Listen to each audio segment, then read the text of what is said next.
মাননীয় অসমৰ মুখ্যমন্ত্ৰী ডক্টৰ হিমন্ত বিশ্ব শৰ্মা ডাঙৰীয়াই অসমৰ মহিলাসকলক আত্মনিৰ্ভৰ কৰাৰ কাৰণে বহুদিন আগৰ পৰা প্ৰচেষ্টা চলাই আহিছিলে আৰু যাৰ ফলস্বৰূপে আমাৰ যি মনৰ যি সপোন যে প্ৰতিগৰাকী মহিলাক বিশেষকৈ আত্মসহায়ক গোটৰ মহিলাক যাতে আমি তেওঁলোকক লাখপতি বাইদেউ হিচাপে যাতে বনাব পাৰোঁ। লাখপতি বাইদেউ মানে প্ৰতিগৰাকী মহিলাই যদি মাহেকত যদি 8,000 টকা ইনকাম কৰে তেতিয়াহ'লে বছৰেকত তেওঁলোকে 1 লাখ টকা ইনকাম কৰিব পাৰিব। আৰু তেনেকুৱা এটা ভিজন লৈ মাননীয় মুখ্যমন্ত্ৰী ডাঙৰীয়াই আজি কিছুদিন আগতে আমাৰ যি এটা সপোন মুখ্যমন্ত্ৰী মহিলা উদ্যমিতা অভিযান, এই মহিলা উদ্যমিতা অভিযান আমাৰ তেখেতে স্কিম হাতত লৈছিলে আৰু এই স্কিম হাতত লোৱাৰ প্ৰাক মুহূৰ্তত আমাৰ মাননীয় প্ৰধানমন্ত্ৰী ডাঙৰীয়াই এই প্ৰতিগৰাকী মহিলাক যাতে আমি সেল্ফ হেল্প গ্ৰুপৰ জৰিয়তে যাতে সকাহ দিব পাৰোঁ তাৰ কাৰণেও ব্যৱস্থা লৈছিলে। আৰু এতিয়ালৈ অসমত আমাৰ যি 39,29,000 যি আমাৰ সেল্ফ হেল্প গ্ৰুপৰ সদস্য আছে বা আমাৰ যি 3,58,000 যি আমাৰ সেল্ফ হেল্প গ্ৰুপৰ সংখ্যা আৰু সেই সংখ্যাৰ প্ৰতিগৰাকী 10 গৰাকীকৈ ধৰিলে আমাৰ 39 লাখ সেল্ফ হেল্প গ্ৰুপৰ সদস্য আছে। আৰু সেই সেল্ফ হেল্প গ্ৰুপ যে অকল গঠন কৰি চৰকাৰ যে বহি থাকিব এনেকুৱা নহয়।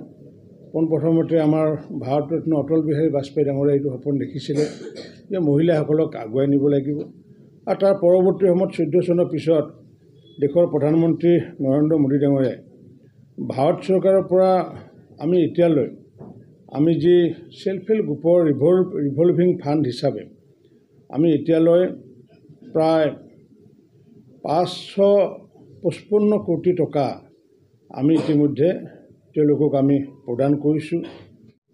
আৰু ঠিক তেনেকুৱাকৈ আমাৰ কনকলতা মহিলা যি সবলীকৰণ আঁচনি সেইটোৰ জৰিয়তেও আমি যি 445 কোটি টকা ইতিমধ্যে আমি তেওঁলোকক প্ৰদান কৰিবলৈ সক্ষম হৈছোঁ।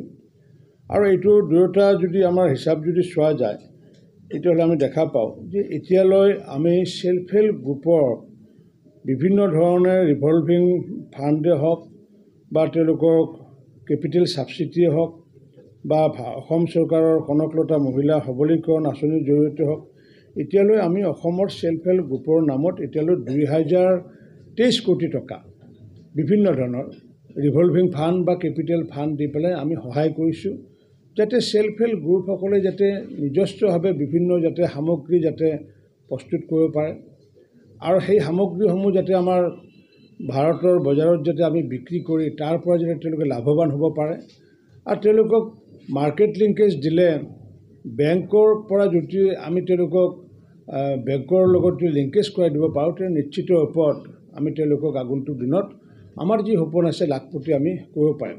কিন্তু লাখপতি কৰাৰ প্ৰাক মুহূৰ্তত আমি ভাৰত চৰকাৰৰ পৰা 1,577 কোটি টকা আৰু অসম চৰকাৰৰ পৰা 445 কোটি টকা আৰু সৰ্বমুঠ 2023 কোটি টকা ইতিমধ্যে তেওঁলোকক আমি প্ৰদান কৰিছোঁ।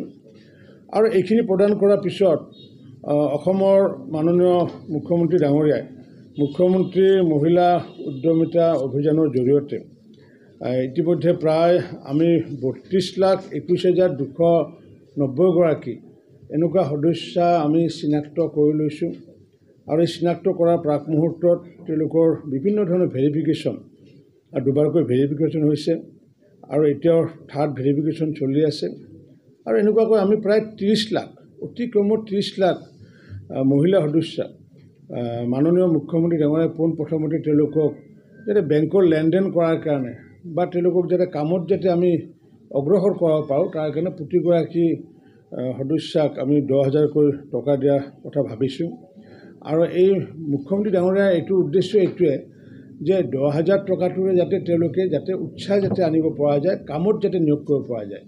কাৰণ মাননীয় মুখ্যমন্ত্ৰী ডাঙৰীয়াৰ সপোন এটাই যে যেতিয়ালৈ আমি অসমৰ মহিলাসকলক আমি আত্মনিৰ্ভৰ কৰিব নোৱাৰিম তেতিয়ালৈ আমি অসমখন আমি আত্মনিৰ্ভৰ কৰিব নোৱাৰিম।